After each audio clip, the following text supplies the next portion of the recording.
তো হ্যালো বন্ধুরা, তোমরা সকলে কেমন আছো? তো আজকে তোমাদের সামনে আমি নিয়ে এসেছি একটা নতুন ডিমের রেসিপি। তো তোমরা দেখতে থাকো আর আমার সঙ্গে থাকো। তো প্রথমে আমি 8টা ডিম নিয়ে নিয়েছি এখানে। তোমরা কম বেশি করে নিতেই পারো। ডিমগুলো এবার একে একে আমি সব ফাটিয়ে নিলাম। এরপর এই ডিমের মধ্যে আমি দিলাম হলুদ, নুন আর কাশ্মীরি লঙ্কার গুঁড়ো এবং গোলমরিচ সব দিয়ে এবার ভালো করে আমি এবার এই ডিমগুলোকে ফাটিয়ে নেব।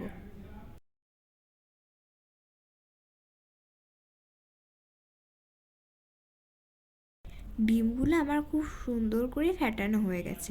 এবার একটা বাটিতে তেল বুলিয়ে রেখেছিলাম, সেই বাটির মধ্যে ডিমটা আমি ঢেলে নিলাম। তো আগে থেকে আমি কড়াইয়ে জল গরম হতে দিয়েছিলাম, এবার এর মধ্যে বেরিটাও চাপিয়ে দিলাম, তার মধ্যে ডিমটাও আমি দিয়ে দিলাম। তো এবার ওই জলের মধ্যেই আমি টমেটো দিয়ে দেবো।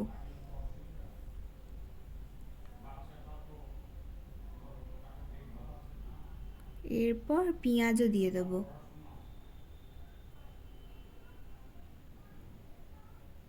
এরপর রসুনও দিয়ে দেবো। সব দিয়ে এবার ঢাকা দিয়ে দেবো 10 মিনিটের জন্য।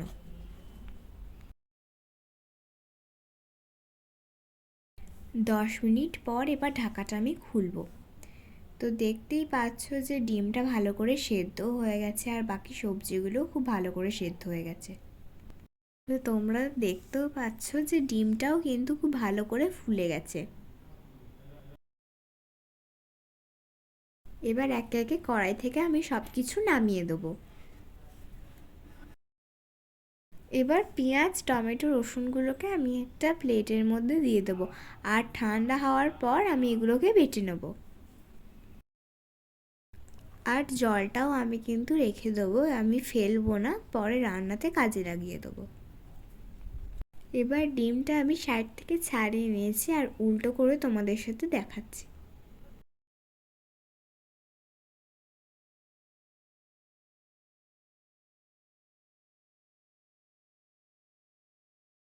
তো দেখো বন্ধুরা কতটা ফুলে গেছে ডিমটা।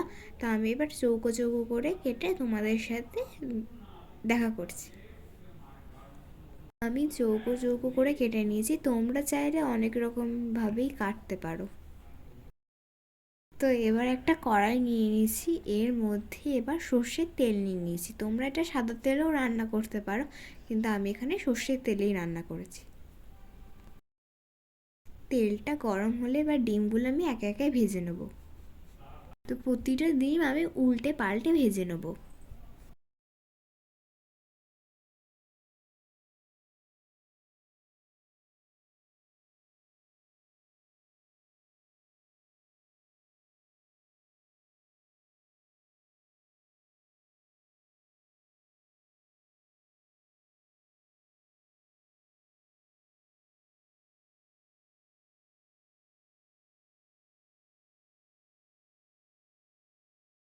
তো ডিমগুলো ভেজে নেওয়ার পর দেখো আরও কিন্তু ফুলে গেছে।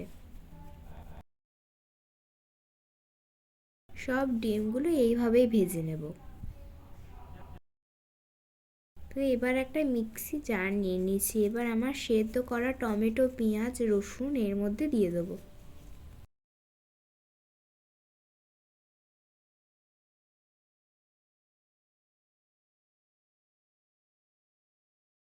এবার এর মধ্যে আমি টুকরো করা আদা দিয়ে দেবো।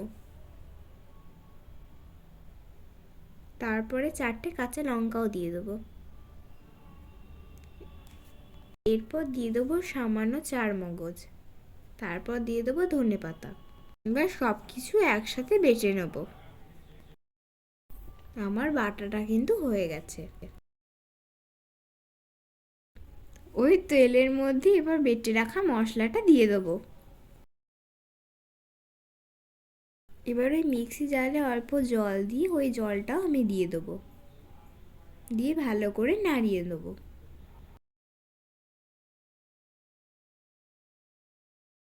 যতক্ষণ না মশলা থেকে তেল বেরোবে ততক্ষণ মশলাটাকে আমাদের কষাতে হবে। মশলা থেকে তেল বেরোতে শুরু করেছে, এবার এই অবস্থায় নুন আর চিনি দিয়ে দেবো। তো এই অবধি যারা আমার ভিডিওটা দেখেছো অথচ ভুলে গেছো লাইক আর কমেন্ট করতে, তারা কিন্তু অবশ্যই একটা লাইক আর কমেন্ট করে দিও।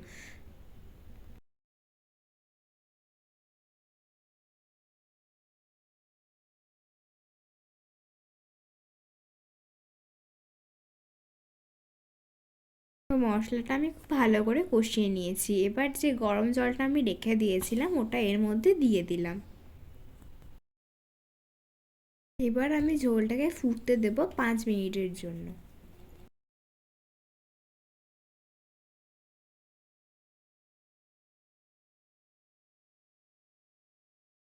ঝোলটা আমার খুব ভালো করে ফুটে গেছে।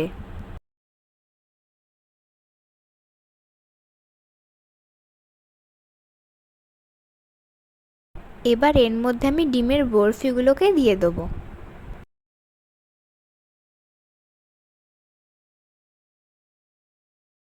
ডিমগুলো সমস্ত আমি দেওয়ার পর এবার ঝোলটাকে আমি একটু ফুটিয়ে নেব।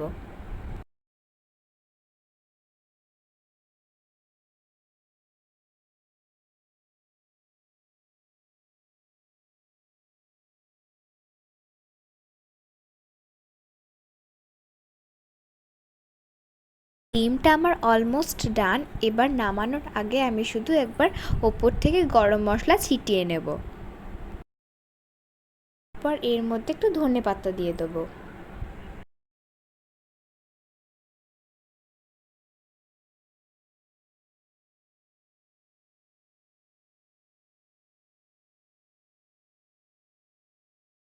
আজকের আমার এই রেসিপিটা কিন্তু সম্পূর্ণ কমপ্লিট হয়ে গেছে। এবার তোমরা আমাকে অবশ্যই নিচে কমেন্টে জানাবে যে এই রেসিপিটা তোমাদের কেমন লাগলো। আর ভালো লাগলে তো জানোই কী করতে হবে, like comment share and subscribe, এবং পরবর্তী ভিডিও দেখার জন্য অনুরোধ রইল।